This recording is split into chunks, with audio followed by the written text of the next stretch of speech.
Good evening, good morning, and good afternoon, friends of Columbia Business School.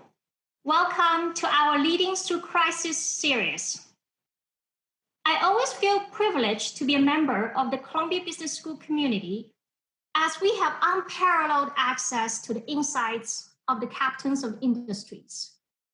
At this unprecedented time with full range of uncertainties, we value even more our community and insights from leaders and experts. Today, I'm very, very happy to have this cloud-based fireside chat with two distinguished speakers from two quite distinct domains. It will be quite a unique setting for us to connect dots on the burning question as whether COVID-19 will accelerate or redirect the trends in the interdependence of the two largest economies in the world. Our first guest is Avril Haines, joining us from downtown New York. She is the Deputy Director of Columbia World Projects at Columbia University. She is former assistant to the President, Principal Deputy National Security Advisor, and Deputy Director of the CIA in the Obama administration. She currently serves on the board or advisory groups of quite a few organizations, including the Nuclear Threat Initiative's Bioadvisory Group, the Center for New American Security, the Vodafone Foundation, National Security Action, and the Refugees International Advisory Council.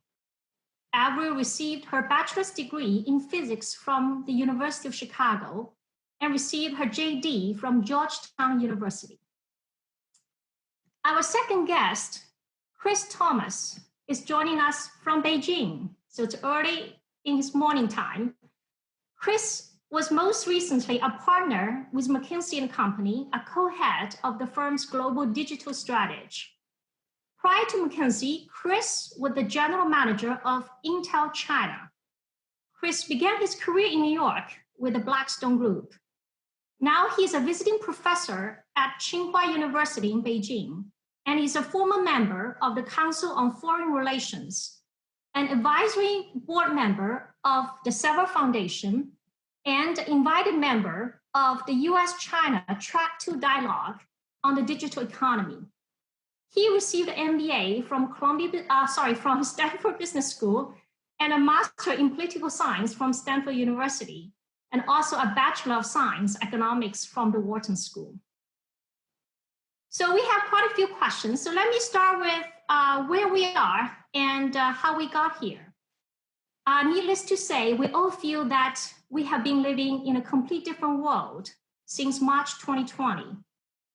But at the same time, you might also want to point out that COVID-19 seems to be an accelerator as many of the current daily realities, such as streaming movies at home or meeting colleagues on Zoom, were disrupting theaters and offices for many, many years.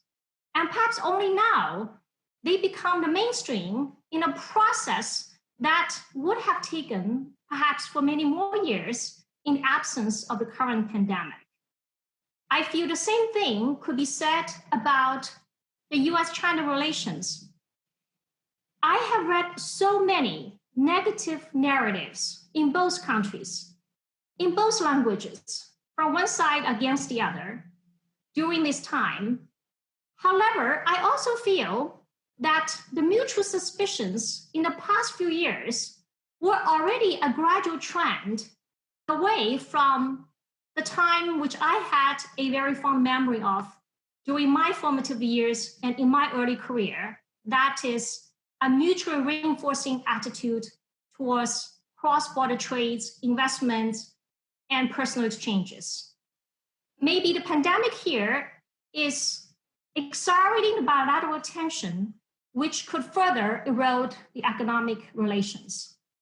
So now let me direct the questions to my two guests here.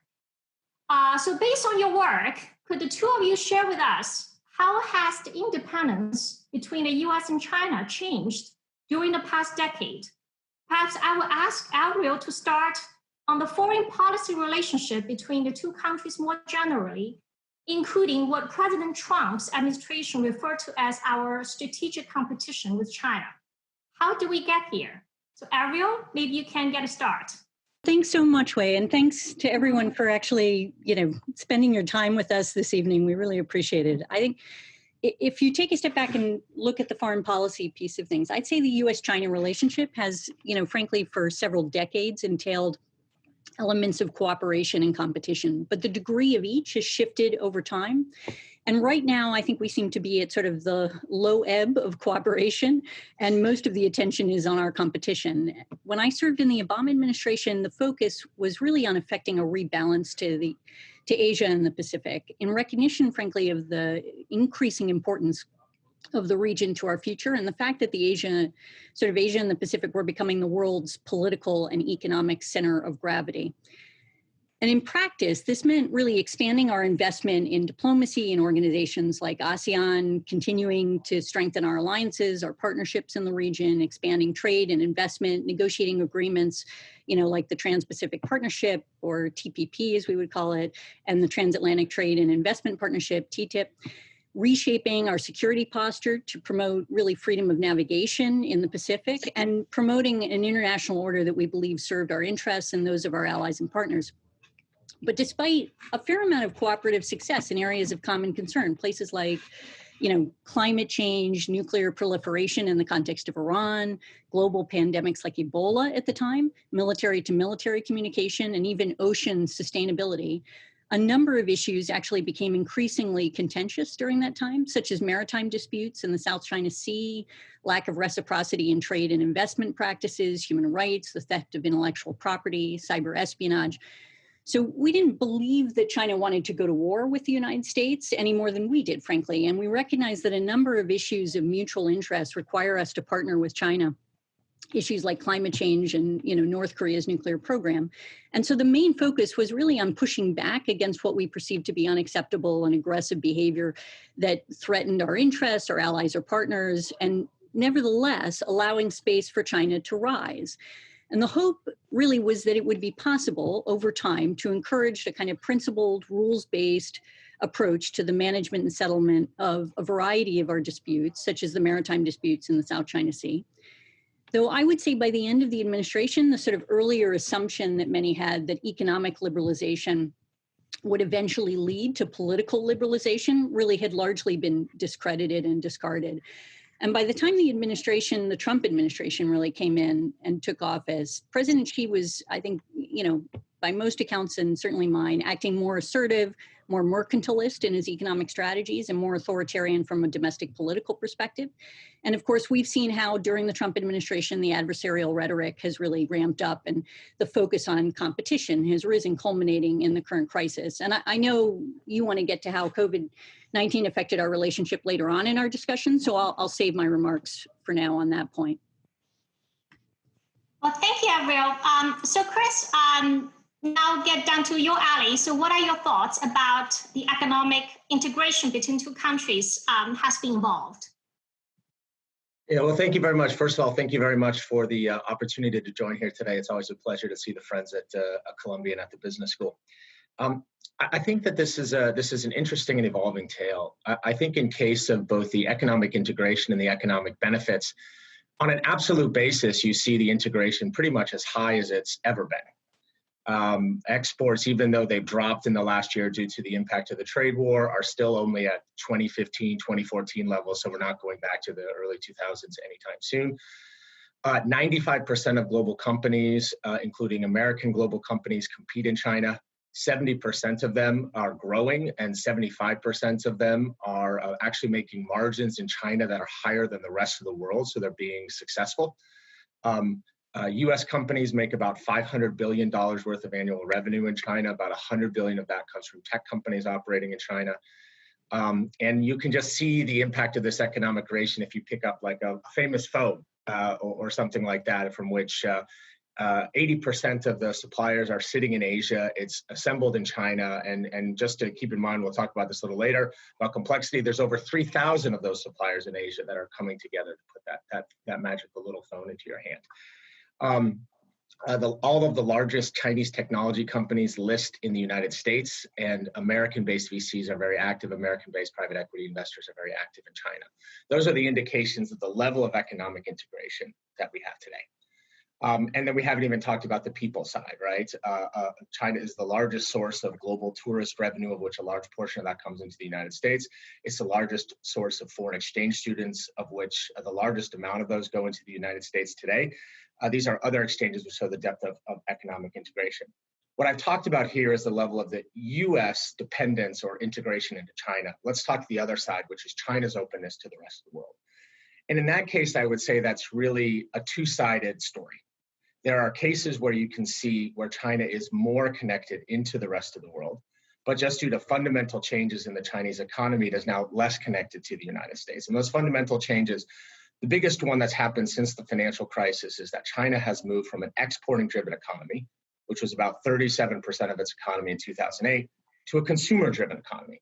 Exports are less than, as a level of the economy, percentage economy, are less than half what they were in 2008 at the height of the global financial crisis. So in other words, this is an economy that by nature has turned inward because consumption is a localized investment activity rather than shipping goods abroad. And it's really because that China has become this largest consumption market that American companies are so keen to compete there. The number one single reason why American companies want to be involved in China is it's a very large market. But there is an openness, and the consumer market is basically open today. Most companies compete freely, and this is why it's probably the most attractive place for global companies to invest today. There's also some other evidence of opening up recently, such as JV requirements being dropped in the automotive sector, JV requirements being dropped in the financial sector. But there's actually quite a list or quite a set of indicators that China is becoming more closed or more distant from the rest of the world and less dependent on the rest of the world. Tariffs, after dropping precipitously until 2008, have actually risen slightly on an average basis in 2008. And what isn't reminded is that tariffs of U.S. products into China are oftentimes higher than the new tariffs that President Trump has put in on the other flip side. The financial system is closed. The media is closed. The internet is increasingly closed, and data localization rules make it even more closed. And you can see this in the impact on business coming in. So for instance, FDI into China from 2000 to 2012 grew by 12% per average per year. FDI is an indication of people's excitement of investing in a country. That growth rate dropped to 2% after 2012 to today. So a precipitous drop in the level of excitement and investment of foreign companies into China. Venture capital investment. 1/3 of Chinese tech deals 10 years ago had a US-based investor. Now it's less than 20%. So there's fewer and fewer US-based investors. There's more and more, and you can see this in other things such as localization requirements in technology and other things. So China remains a very interesting story of both closing down economically and opening up economically at the same time. Thank you, Chris. I will follow up some of your comments in later questions. So one thing that comes to my mind is a new word that we all have been hearing from time to time. That's called decoupling. So it probably means decoupling mostly between the US and China. That's where the prime target is, but could also be decoupling in general as an anti-globalization trend. So the decoupling could be in the technology space, in the production of essential goods, because right now we have even more essential goods than before, because we'll also include medicines and PPEs. There is decoupling in the focus of national security. Now there's even advocates even in the very top circle for restricting student visas. So my question is to the two of you is that how would you even define decoupling, because it's not officially defined anywhere. And the second one is that it's being talked so much about, but to what extent do you think it is actually happening? So are you concerned that such a process could imply a deglobalization in general? Are you concerned that the US attempt to decouple economically could cause as much disruption or even more disruption for America as for China, especially, Chris, follow up from what you just said, because China over time has grown on the relative scale, less dependent on the rest of the world because its internal consumption, the consumer world, society grow internally, does it also mean that China actually would have a stronger bargaining position if decoupling does occur? So Chris, I'm very interested to hear your follow-on thoughts. Well, that's a vast and broad question. And so let me narrow it down to something that's more near and dear to my heart, which is around decoupling in the technology industry. So let's just take one example because I think that's one of the most important ones. In technology, both the US and China are dependent on each other. They are mutually the largest markets for technology, and both China and the US does innovate. But China and US innovation is very different, and this leaves the China more dependent on the US in technology than the other way around. China is extremely innovative in technology around consumer-facing digital and online applications, probably the most efficient and most dynamic in the world.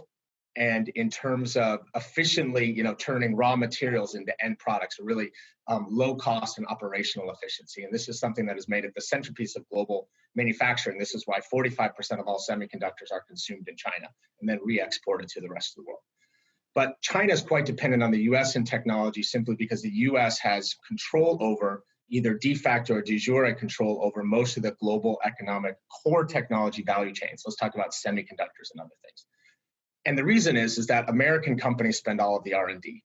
If you take a look across the top 1,000 public companies globally, 7 out of every $10 is spent by American companies, whereas 9 cents out of a dollar, so 0.9% today, is spent by Chinese companies, so a ratio of about 7 to 1.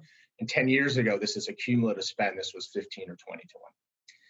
And so this has left China as the world's largest importer of semiconductors, and this has left China actually importing more semiconductors than oil today, which is quite interesting. So let's talk about decoupling. That's just a little bit of background to share here.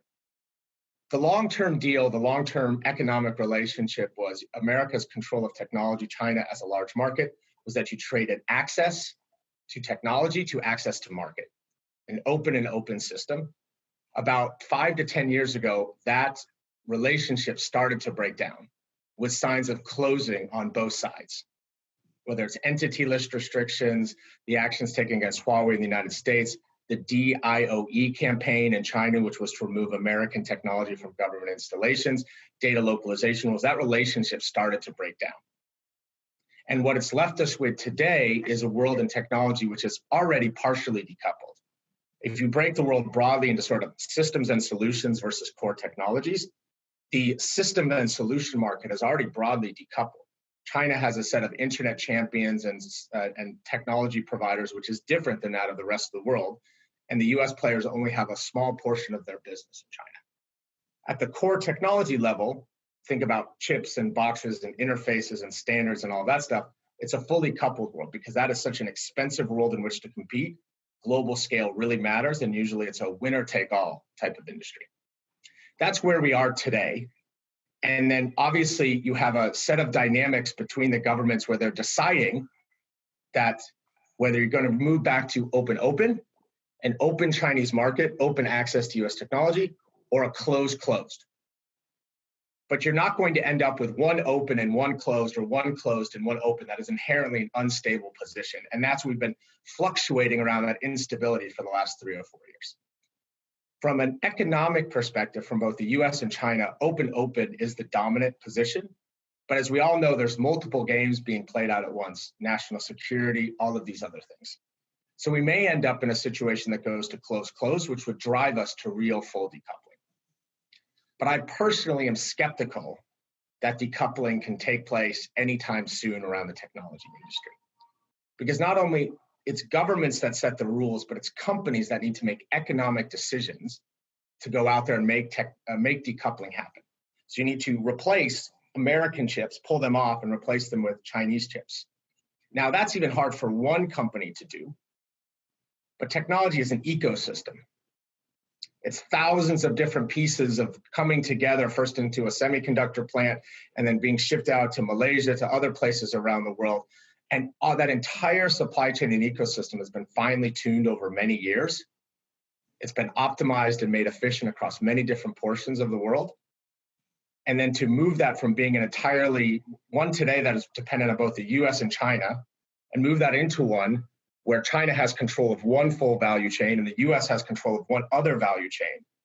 The level of collective action required and the level of economic loss required and the level of disruption required is very, very high. So I think more likely we're moving to a slow decoupling over time, which is driven primarily by economic forces and incentives, because there's really no other way to get there. There's no way to do that any time in the short term.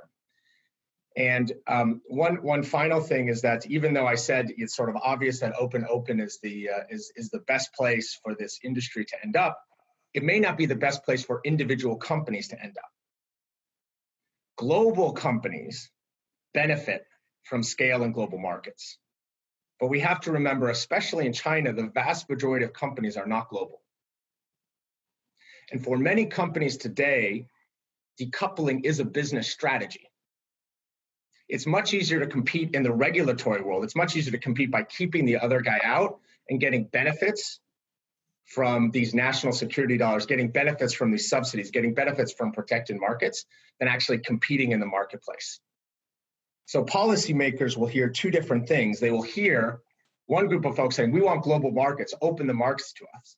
They will also hear, close the markets, and I will be your technology national champion if you just give me a chance and give me a lot of money.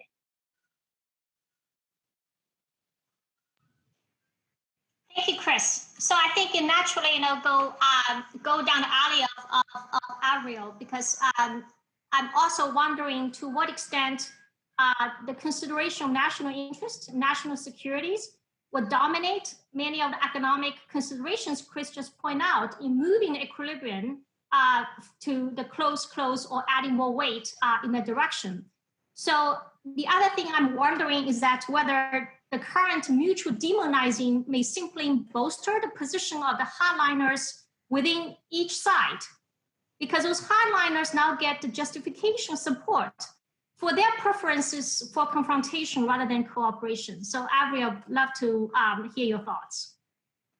Yeah, I mean, I think on the demonizing issue, you're right, that demonizing can strengthen the position of hardliners in both systems. And we've certainly seen that in other foreign policy scenarios, like in Iran and other places. But I think on the topic of decoupling, I too would like to focus in on technical decoupling. And I thought Chris's answer was really fascinating. And it reminded me of discussions we would have about policy on things like semiconductor strategy, where you really need to have in the room, in a sense, the economic, sort of policy arm of the government, as well as the national security folks, as well as the technical folks who understand how all of these things can work together.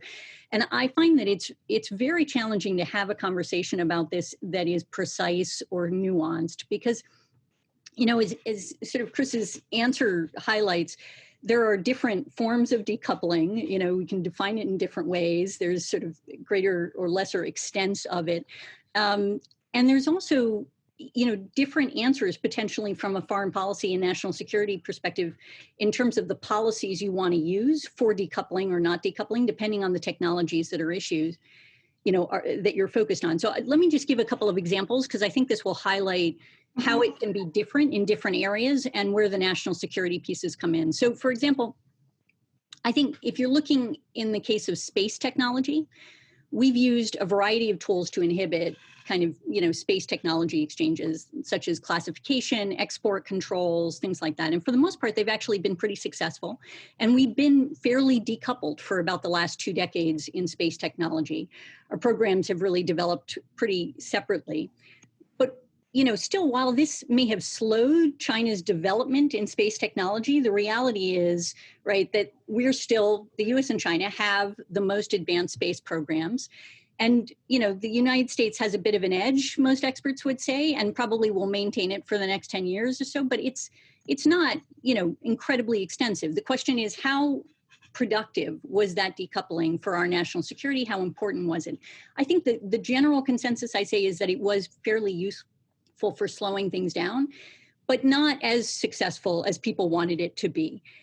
And another element of it that I think is very interesting that we've sort of learned over time is that in creating that export control regime, part of what we did was make it harder for our space industry to collaborate with European space industries, because we were dealing with export controls where if they were selling or working with China, we had concerns about us doing collaborations with them, right? And as a consequence, we have largely pushed the European space industry away from us, and they have done more collaboration with China, which has been more than happy to collaborate with them, right? So the innovation, in a sense, has moved to some extent to their advantage in that space. And we've done certain things to try to loosen up the export control regime with respect to some of our European partners, like the United Kingdom and Australia. But it's interesting to see sort of how this works in different spaces. So another example is artificial intelligence, right? So artificial intelligence is harder. You really can't use tools like export control to deal with decoupling of artificial intelligence. And, although most of the foundational work on AI was funded by the US government, the most significant investments and developments over the past 2 decades have really taken place in the private sector. And many of the results are available in open source. And most of the focus on decoupling, I find, is really about particular applications and data sets that are relevant to national security capabilities. But really, I think that's less of our focus in this space if we're interested in a competition with China. It seems to me we're best postured to advance our own interests in AI by investing in our talent, investing in research and development, in ourselves, right? And with allies, and in developing really standards for what artificial intelligence should be that we can hopefully promote internationally and with industry so that we can actually move in this space and promote our own industry in this space. And then if you look at telecom, it's another story, right? The telecom sectors in the United States and China have a long history of interconnection, unlike the space area, right? But both countries are really currently developing policies that will commit them to decoupling from research to development to operations, and the cost to innovation and to global value chains that have built up over the decades are likely to be pretty significant in this area. But I think we're certainly down a path. I share some of Chris's skepticism about the extent to which we're going to be able to fully decouple, but I think it's pretty remarkable how much sort of progress has been made on decoupling in the telecom space in a fairly short period of time. So, these are sort of the spaces. I think what is critical from my perspective as a policymaker is that in thinking through these things, I think we really do have to do deep dives in each of these areas to figure out what's the right answer for us as a country. And we need to bring all of the different stakeholders to the table to have a discussion about it, so that you can understand the interaction between the economic and the national security spaces in these areas, because they really are pretty remarkably integrated along these, different lines. And then finally, you asked about visas. Do you want me to answer that question now, Wei, or should I wait? Yes, go ahead. Okay. I mean, I think, frankly, the discussions about a suspension or a ban of student visas for Chinese students coming into the United States is really a terrible idea from my perspective.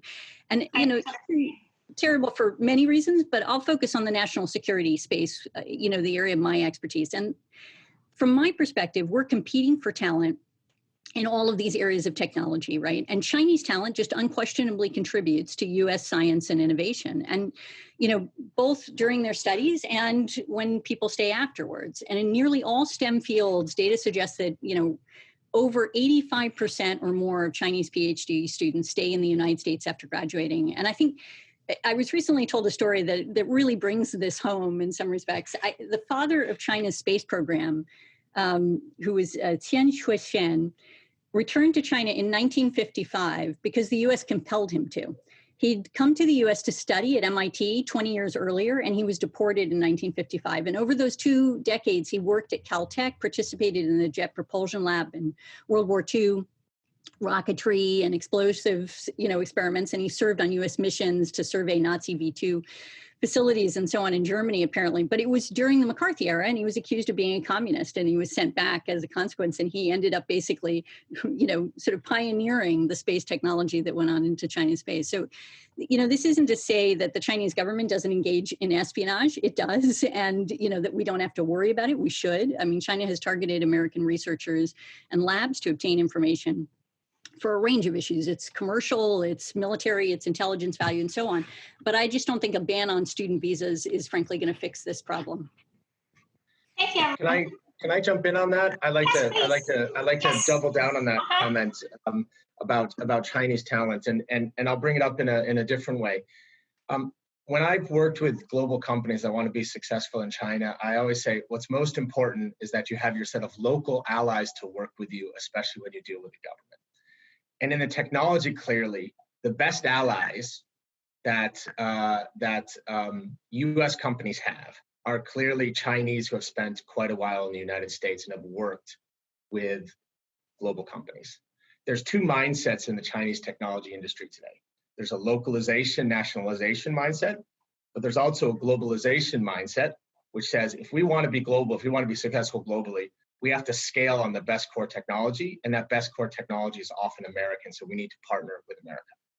Anything that we can do to strengthen that second one as a country in the United States is going to make US companies more successful in China and bring the Chinese technology industry closer to the United States. So I cannot reiterate more how important it is that we strengthen and truly, I think, engage the Chinese American or Chinese technology community and in order to make it feel as much integrated into the American policy as possible.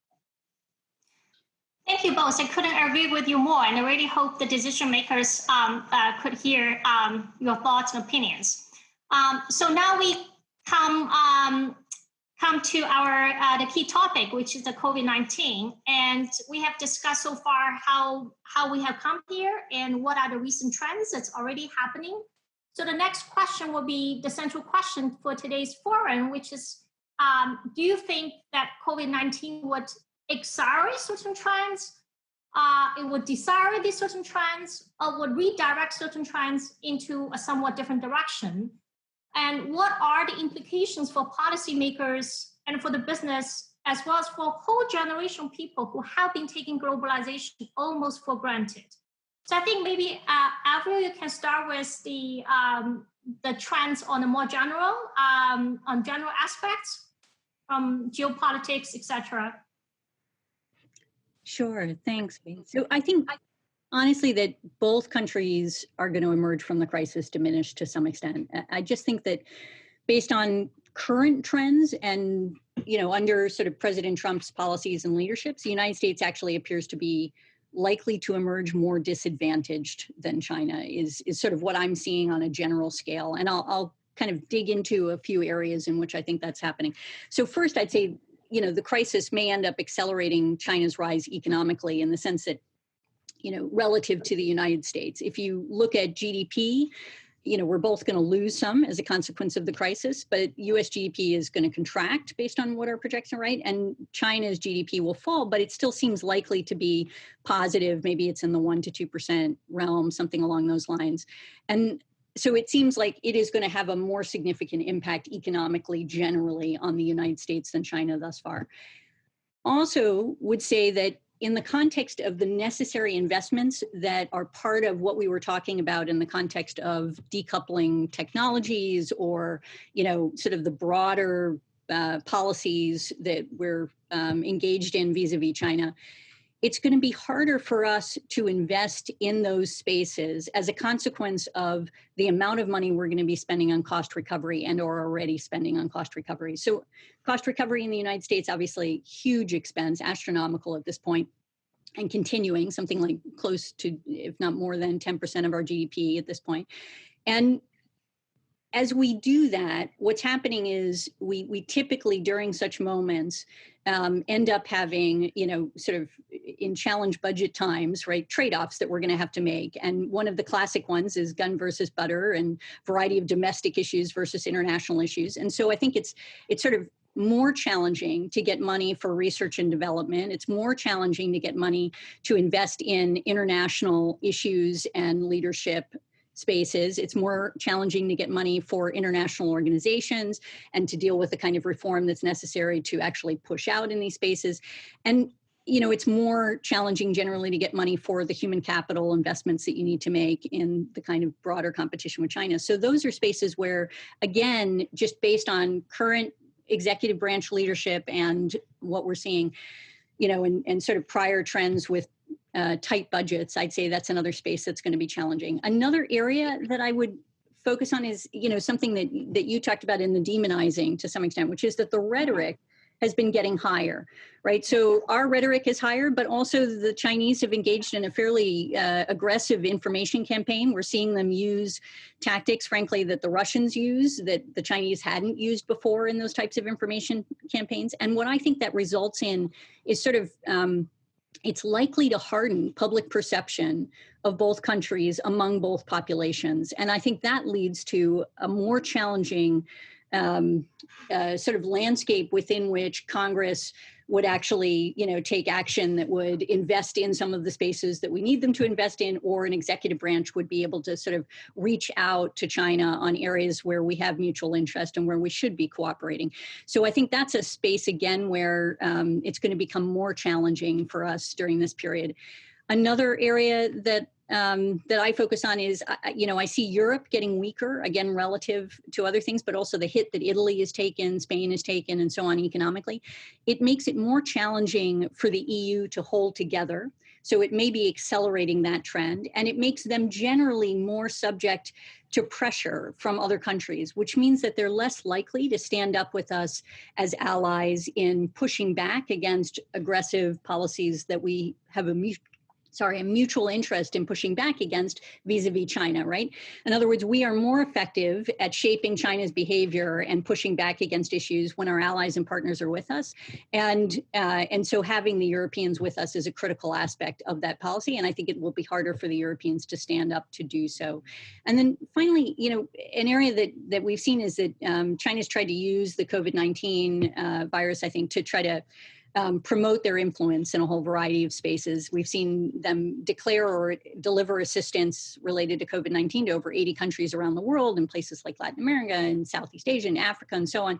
And so that's a kind of a competition for influence in a way, but it's not exactly a level field in terms of the way it occurs, but it's a very interesting space that I think, again, this may have accelerated China's trend in that direction. But I think, fundamentally, the last thing I'll say here is, I think we can change these trends with leadership. So I think one of the key issues is, frankly, who becomes president of the United States, in next year, and what are their policies? Are they going to push for the kind of investments that are necessary? Are they going to take a leadership role in the international space? Are they going to change the way we're approaching China from a rhetorical perspective or other things? And I think that will make a difference. So I don't think these are sort of irretrievable, but I think the trend lines appear to be going in that direction.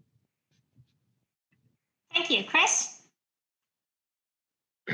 Well, Avril always gets the fun, exciting political things to talk about instead of boring economics and technology. But I think there's a number of impacts from COVID-19, but I would say overall, this is not doing a kink in the trend. This is rather accelerating trends that have already been in place. This is not a fundamental change. This is just an acceleration of things that have already been in place. Inherently, there's going to be less connection between the US and China this year from an economic perspective, just because there's no people who can travel to each other's country, right? There's no goods except for medical goods, which can travel in between. Exports and imports will drop. Many, many things. The level of economic integration will simply just drop this year inherently. And let's all hope that those short-term restrictions get lifted soon. Clearly, you're going to see. I think the U.S. side will be more balanced in terms of this idea of moving towards or away from decoupling. When I say U.S. side, I think from the business perspective. Clearly, for reasons of national security, health security, economic sovereignty, there's going to be a push and funds available to localize or reshore or renationalize certain critical value chains that have been seen in this medical challenges over the last few months. And clearly, that's something that will happen, and you'll see that happen. At the same time, global companies will be on the search for growth. And right now, with a recovery in China happening earlier than other places, they don't want to pull back from that business. They want to double down on that business. And then in addition, as I mentioned before, yes, you can have this sort of vision of decoupling of a supply chain, but that takes money and it's an upfront investment. And everyone just has less money now than before. So it's sort of like, if it ain't broke, don't fix it. So why move a factory if your current factory is fine? That's something you might deal later when you have a little bit more economic surplus to play with. So I think you're going to see, some acceleration, some deceleration of near-term decoupling from the U.S. business community. I think from the Chinese business community, and obviously China's a large, complex economy. I do think that on one hand, I think there will be a refocusing on China. In fact, we're doing a large-scale survey of hundreds of CEOs today to actually ask them this question, so I'll know the answer in a couple of weeks. But with overseas and export markets either closed or doing poorly right now, it makes sense as a Chinese businessman to focus on China. And with the global economic environment or the reception for Chinese business being frostier and frostier, chillier and chillier, it also might make sense to focus on your home market rather than go tough it out and deal with all of that stuff overseas. So I would see that the general trend in China, at least in the near term to this, is a refocusing on the China market, both due to economics and the reception of Chinese businesses globally. Thank you very much.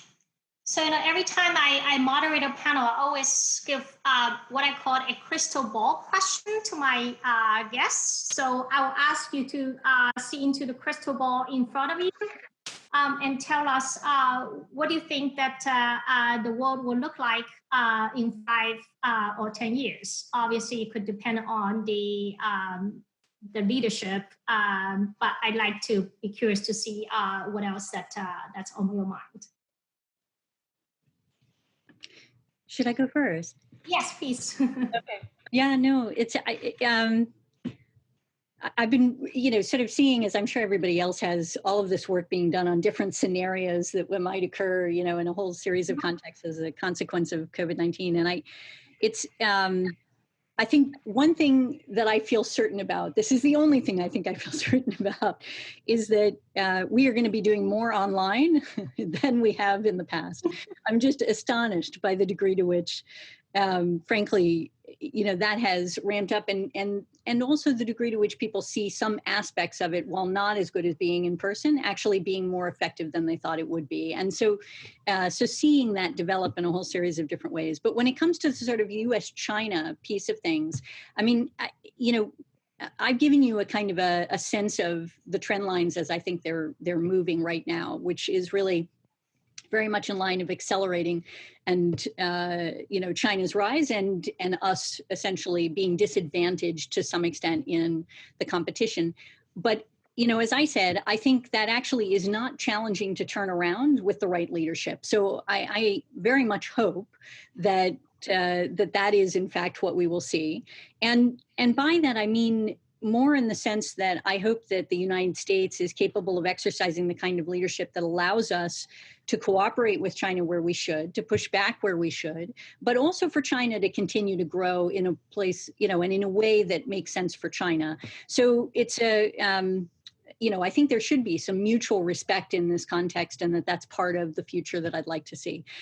I think in other things that are going to be very interesting and formative to, the future are things like when we get a vaccine, who develops that vaccine, a whole series of questions associated with how quickly we're able to come out of the spaces that we are right now and how quickly we're able, frankly, to get a vaccine distributed around the world and, actually implemented. So that is going to be interesting. And what I worry that we are going to turn inwards in the United States, as typically happens after pandemics like this. I mean, we certainly saw that after the 1918 Spanish flu and a variety of things.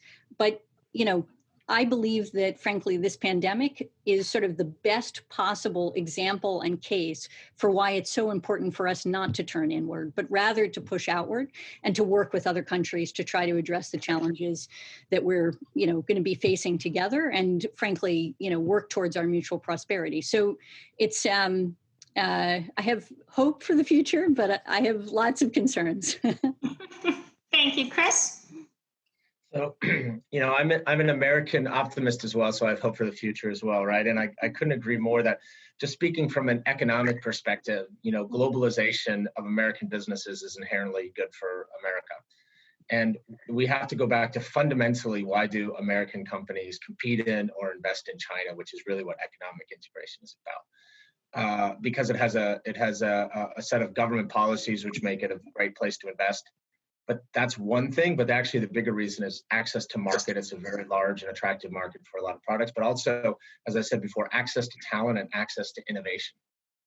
And I am constantly telling American business leaders that even if competing in China is hard, you should compete there, because if your business can survive in China, it's going to be a lot more efficient in the rest of the world. China is one of the most competitive places to do business.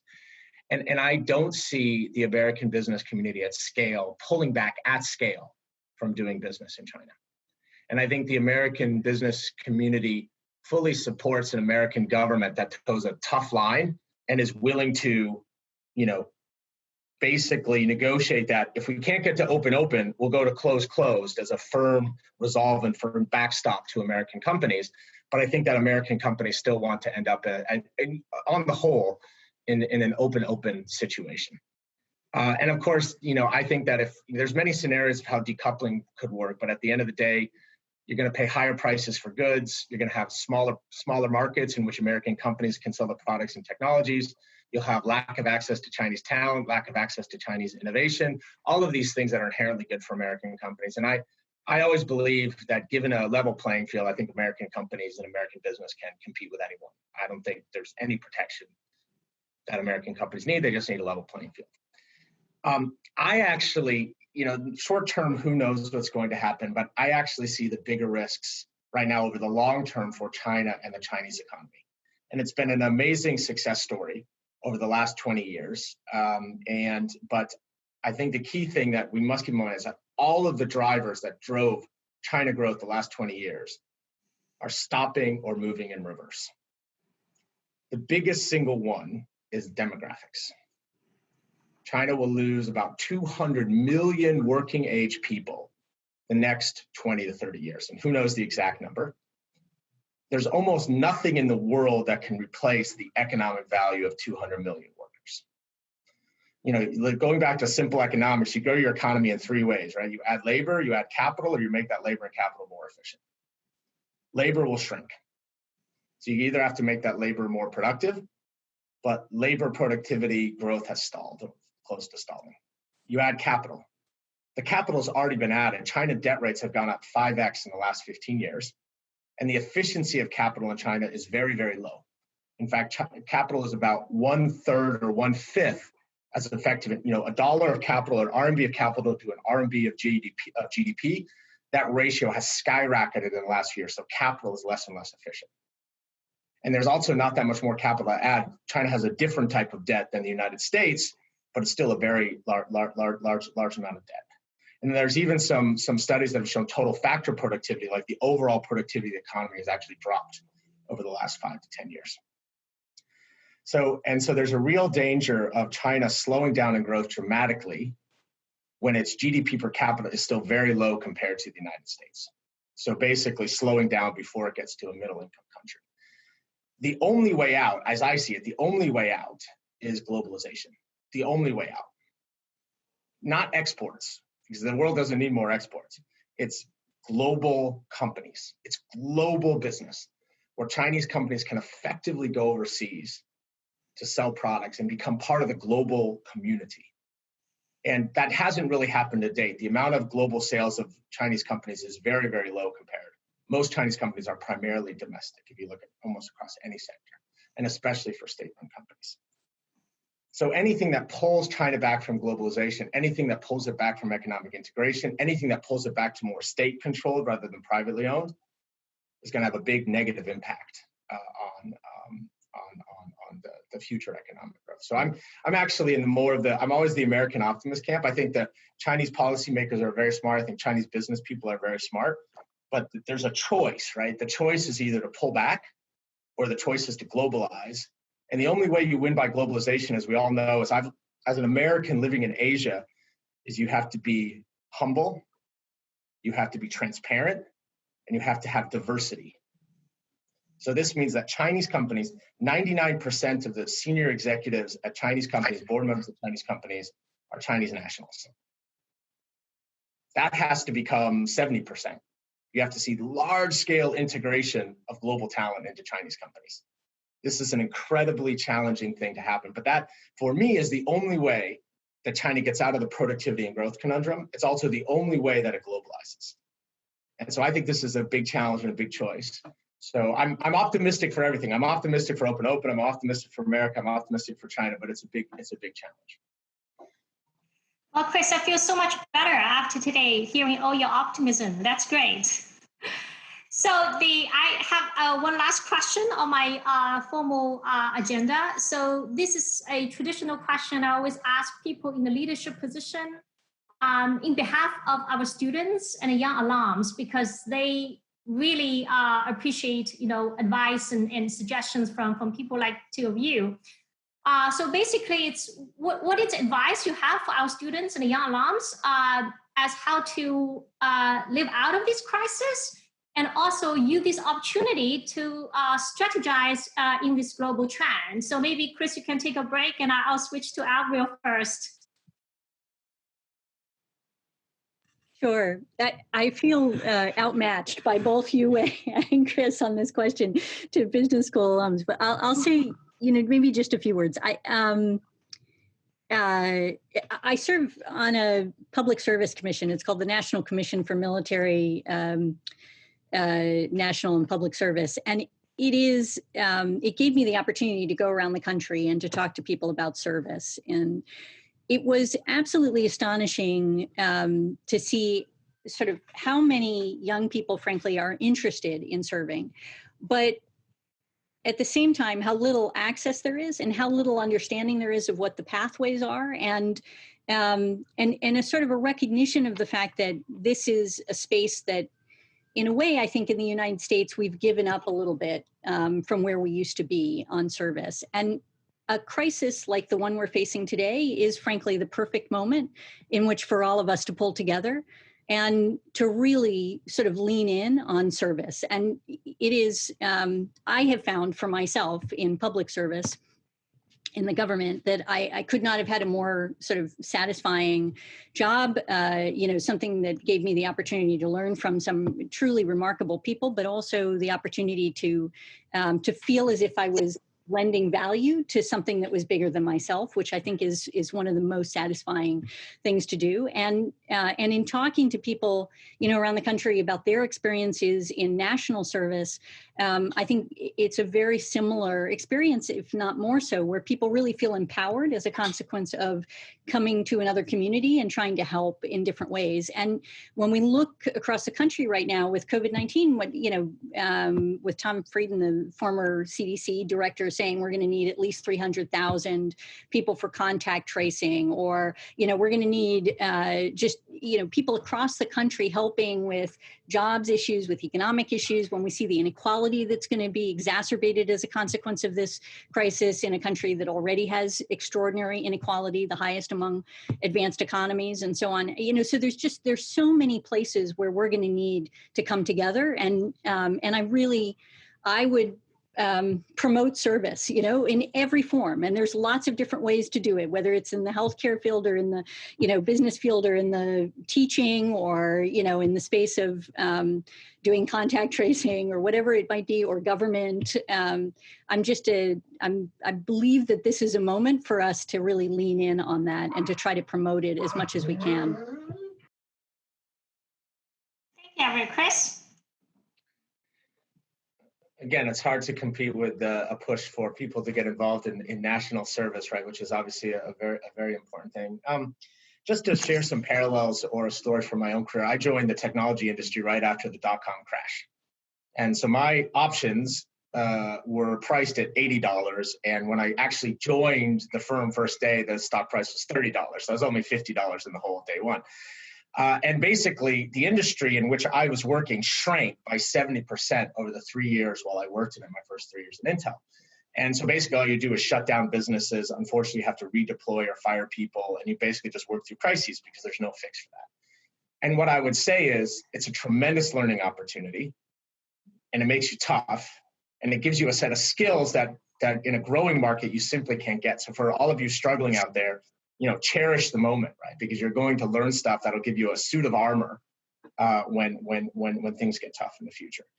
I really love the comment about service. There's just a few other things that I would push out there, which is always be curious, always be ready to ask for permission, always be ready to step up.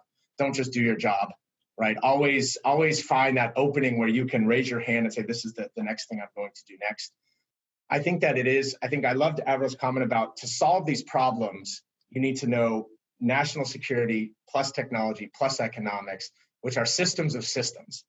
And if you can figure out how to do systems of systems, that's an amazing skill set that people don't have. But that requires something which I think is sometimes, hard for MBAs to grok, which is two things, right? Which is, one is pay your dues, right? You learn systems of systems by spending long-term time actually learning the systems and figuring out your roles and being part of it, right? And jumping immediately to a professional manager or strategic role where you don't actually immerse yourself in the system, I think leaves you in the long term with less options around where you can take your career. So for me, the simplest thing I always think about is, whatever you're going to do, either do a product, which is you create something, build something, drive something, but some creation of value that you get people to pay for. Or I know that no MBAs want to do sales, but I would highly urge you to think about doing sales. No customers. Anybody who knows how to make customers pay for stuff will always have a job. Thank you. So now I'm going to the Q&A box, and I'm scrolling down to see whether there's any common sentiment or frequent questions. So I see two kind of come out immediately, and one will be one of each direct to each of you. So Avril, there are questions about the concern about Cold War. The question for you is that are we going down the path of another Cold War? And if not, how can we prevent that? Yeah, I think, it's interesting. The Cold War analogy is one that is frequently used. I think it couldn't be less apt in some respects. The difference between the Soviet Union and China is really marked, right? Like, it is, China is on the rise and the Soviet Union was on the decline, right? The degree of integration of both US and China is far more significant. There's sort of a whole series of ways in which these countries are really quite different. In terms of the overall point, though, about are we heading towards more dissension and demonizing, as you put it? But and I think it depends. I mean, there's no question that it is increased. From my perspective, there's no question that there is more of a bipartisan consensus of taking hard, sort of a tough line with China on a whole series of issues. The question of what that translates into, though, I think could be quite different in a second Trump administration versus a potential Biden administration. And so even in, let's say, what I think would be the harder of the two in this space, more generally, i.e. Trump, even in the Trump administration, I've heard their high-level officials say, no, not a Cold War. That's not what we're at. So, there's a sort of I think it's going to depend a great deal on what are the actions that come out of this and what leverage do we have left as a consequence of where we come out of COVID-19. Thank you. So, Chris, there are a few questions from entrepreneurs. I think one question will be quite representative. Let me just read it aloud. So with decoupling between the US and China, will startups relying upon joint ecosystem synergistic capabilities become politically abandoned and economically orphaned by investors from both countries? I would say that, in general, investors are responding to the economic benefits of globalization, but fully willing to leverage or monetize based on government policy issues. So in other words, global startups would only be abandoned if by legal fiat, they were forced to be abandoned. However, let me tell one story. I was fortunate to be invited to the IPO of a pretty famous Chinese semiconductor company, and It's part of the national semiconductor policy of China and all of this. And several government officials came up and said, this company's being driven for the greater glory of China technology. They got clear government backing, one of the first companies to go public on the Kechuanji, which is the new fancy high-tech board. Someone leaned over to me and whispered in my ear, all these government officials are talking about this being a Chinese semiconductor company. But that table full of executives, all those guys have American passports. And so in reality, these technology ecosystems are pretty interlinked. And there's a lot of tech companies in China and a lot of tech companies in the US that want to compete or benefit from both markets and are getting investors from both markets. But they just have to be careful to do that within the laws and regulations that have put in place, such as FIRMA, such as the regulatory requirements in China, et cetera, et cetera.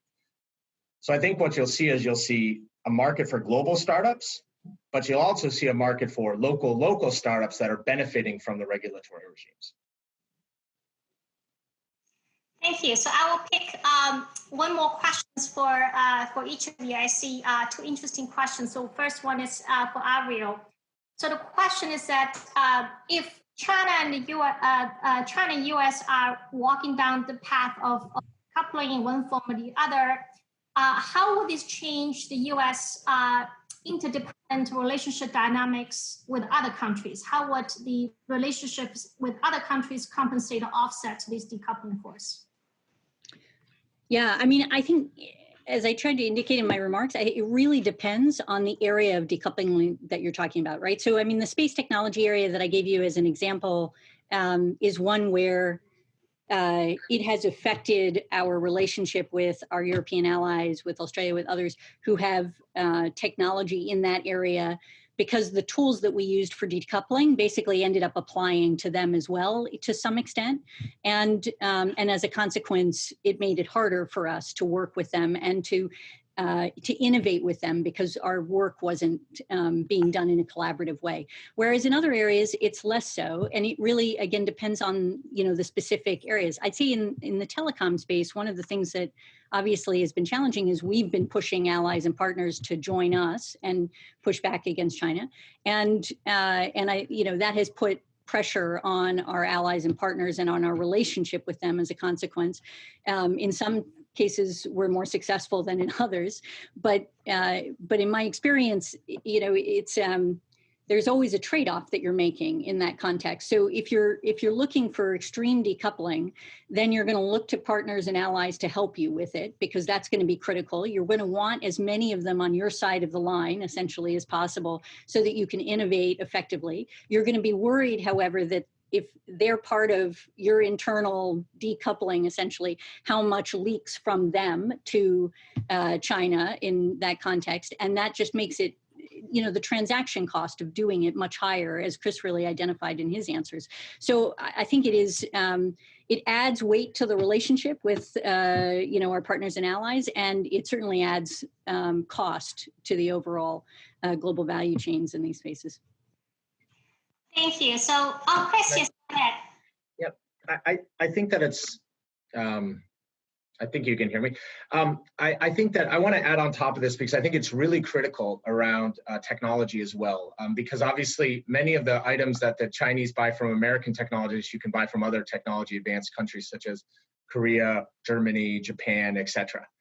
And, I don't want to say I have a consensus view of how executives in those companies will operate, but I think they're perfectly willing to, they want to do business as well. So if the opportunity is removed from an American company, they're perfectly willing to step in and sell those technologies or partner on those technologies.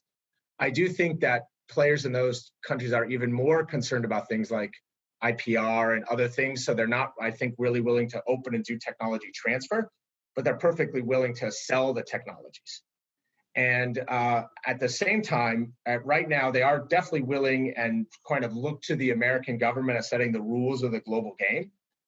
But within the rules of that global game, they're going to engage China as much as they possibly can, because they need the market and they need the business. Thank you. So, Chris, you have the last question. So I anticipated, the name of certain companies will come up, and they do quite predictably. So some people would like to hear your comments about the 5G competition, the controversy over Huawei, and the fact that the actions taken against Huawei, would that also mean that companies like Alipay or Tencent would be more eager to build the internal system rather than integrate it internationally?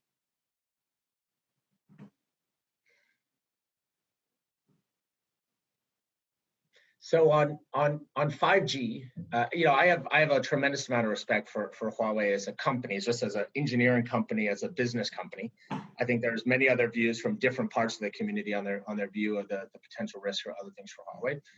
And no doubt, Huawei is a very important customer of many global companies in the technology value chain, and it has a very large and sort of vibrant ecosystem. It has its own strengths and weaknesses and challenges, just like any other company. I think that China has made 5G a national priority strategy.